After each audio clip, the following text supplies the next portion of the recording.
Um, I'm one of 6 kids, and I come from a strong immigrant Catholic family. My older brother is a priest. They call him Father What-A-Waste because he's so handsome. Our parents taught us that on this earth, we are called to use the gifts God gave us to serve others. It's why I joined Teach for America 25 years ago and what motivates my work today. Teach for America recruits recent college graduates to teach in our nation's most hard-to-staff schools. My time as a corps member was pivotal. I had graduated from UC Berkeley with a degree in rhetoric, and when my mother would ask me what the heck rhetoric was, I would just say, "Don't worry, Mom, I'm going to law school." My time teaching English in the second toughest high school in Oakland changed that. Teaching consumed me, and so did my anger. I was angry that some of my 10th graders had never been taught to read, that 45 classes had no regular teacher for the first 3 months of school, that having the SWAT team outside my doors was not considered news. I was angry at the state, the district, my principal. I was angry at myself for every child I failed. I had no idea what it'd be like to fight and fight and fight and only sometimes win. Something else happened during those 2 years of teaching. I returned to my faith. Spending 4 years at Berkeley had made me question much of the faith I'd been taught as a child. But when student after student came to me with problems that no 22-year-old should try to solve and that no teenager should have to face, I turned to God. I prayed for my students and their families, especially when I could not make it better. I prayed for guidance. I prayed for forgiveness. I prayed in private, but what I really wanted to do was talk with my kids about God. I wanted to tell them that even if their father on earth had abandoned them, they had a Father in heaven who loved them completely and was always with them. I had no idea how to navigate such a conversation in the context of a secular public school. Not being able to talk with my students about Christ was like teaching with one hand tied behind my back. When I left teaching, I went to Harvard's Kennedy School to study public policy. As a teacher, I couldn't get beyond my own classroom to help fix a broken education system. I wanted to understand how this amazing country of ours could possibly allow children to attend the school where I taught and figure out what I could do about it. When I graduated from policy school, I took a job working in education philanthropy. One thing I liked about the Philanthropy Roundtable is how faith-friendly it was. And after Berkeley, Harvard, and even TFA, being in a place that valued my faith was new. At the Roundtable, we believe that America needs more great schools of all kinds for underserved children. We need more great district, charter, and private, including faith-based schools. All are essential. We believe, like the Catholic Church, that parents should have the right to decide how to educate their own children.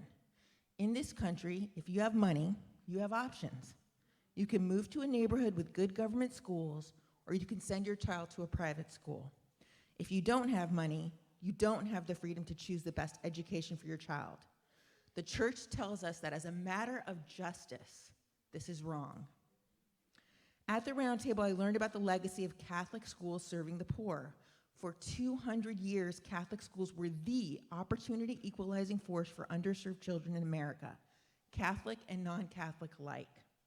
You could say the original Teach for America was an army of nuns who founded and built schools that gave disadvantaged children, especially new immigrants, a decent shot at making it in this country. How? They respected the inherent dignity in every child and held them all to high academic and moral expectations. They provided a strong foundation in core subjects. And importantly, they nurtured in children a sense of something greater than themselves.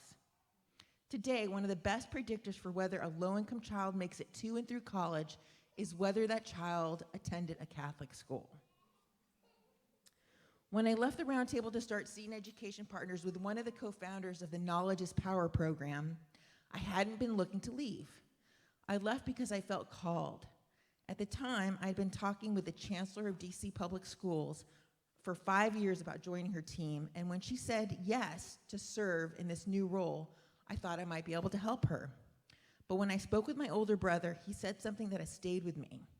Stephanie, if you can't help children to know God, you will only get so far with them. And he's right.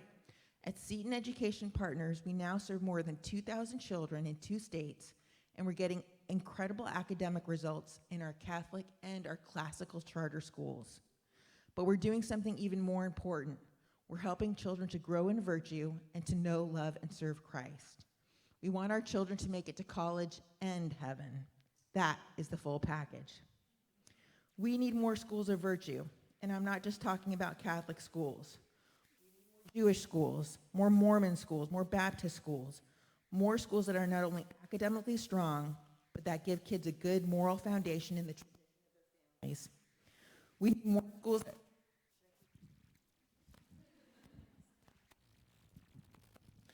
We need more schools that respect what it truly means to be human, that educate the whole child, mind, body, and soul.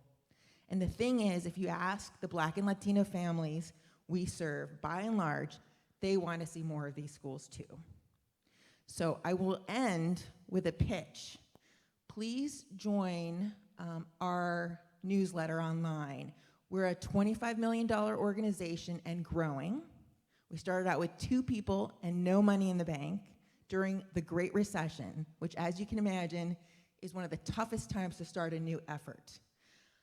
And we need deeply faith-filled people to join our team of all types of talents. We need finance people, we need talent people, we need educators. So if you are at all interested in evangelization and education, especially for the underserved, come talk to me.